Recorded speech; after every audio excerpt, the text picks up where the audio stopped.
Nintendo Switch 2 has a big problem. Let me explain. So, with the recent showcase of the Nintendo Switch 2, it is finally real, with official specs, release date, and even launch bundles being revealed. And on paper, it looks like a solid step up, but before you drop your hard-earned money on it on launch day, let's talk about what's actually confirmed for the console, and more importantly, what Nintendo didn't fix. Nintendo has locked in the Switch 2's release date for June 5th, 2025. It's launching globally at $395.99 for the base model, or $429.99 if you grab the bundle with Mario Kart World. So let's break down the confirmed specs and the red flags that might have you waiting it out. First up, the screen.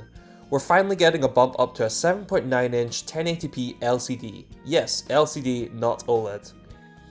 But it supports HDR and up to 120Hz refresh rate, which is a big win for handheld gaming.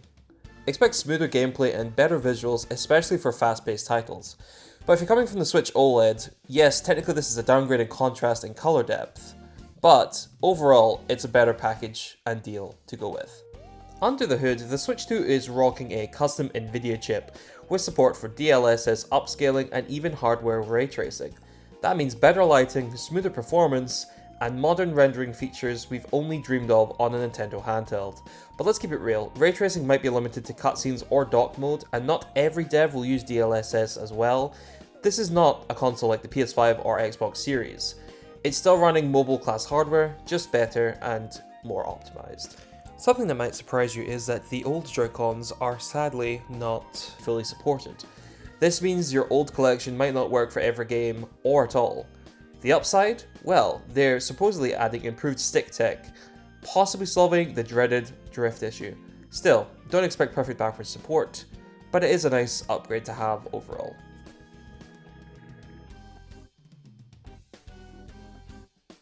Speaking of compatibility, yes, the Switch 2 will run original Switch games, both physical and digital. But here's the catch, there's no word on enhancements just yet, so while games can run, don't expect better performance unless devs actually patch them.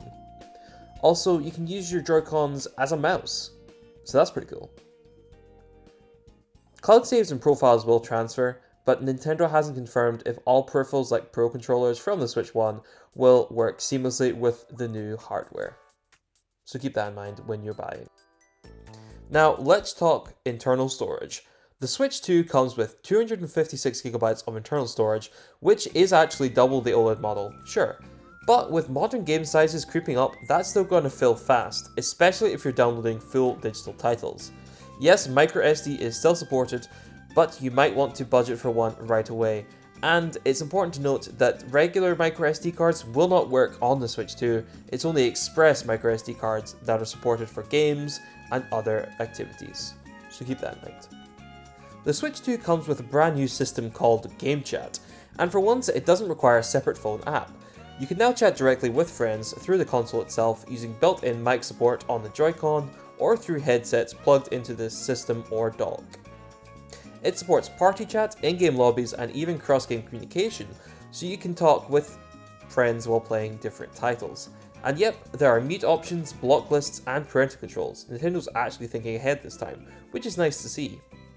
It's still early days, but this could be the first time Nintendo's online voice chat actually feels modern, sort of equivalent to Discord and other software.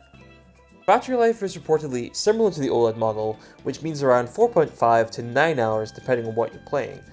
With more powerful internals, however, heat can be an issue, so Nintendo have opted this time to add a cooling system into the dock for more demanding titles that you'd play in TV mode. There have been some things that have hinted at more active cooling systems for the handheld mode, however that's not really been confirmed by Nintendo yet, so we'll just have to wait and see what's happening with that. Not a deal breaker, but definitely something to watch out for in real world use if you value your playtime and how long you can go between charges. The Switch 2 is slightly larger than the OG Switch, but it's still a hybrid console. It'll fit in most travel cases, but with the new Joy-Cons and slightly chunkier frame of the console, some accessories probably won't fit, so you'll need to budget for that when you're buying the device. The new dock has been redesigned and now supports 4K output through DLSS. Big upgrade, but again, results may vary by game. It also supports up to 1440p output as well, which Nintendo didn't really cover in their presentation, but was something neat to bring up here.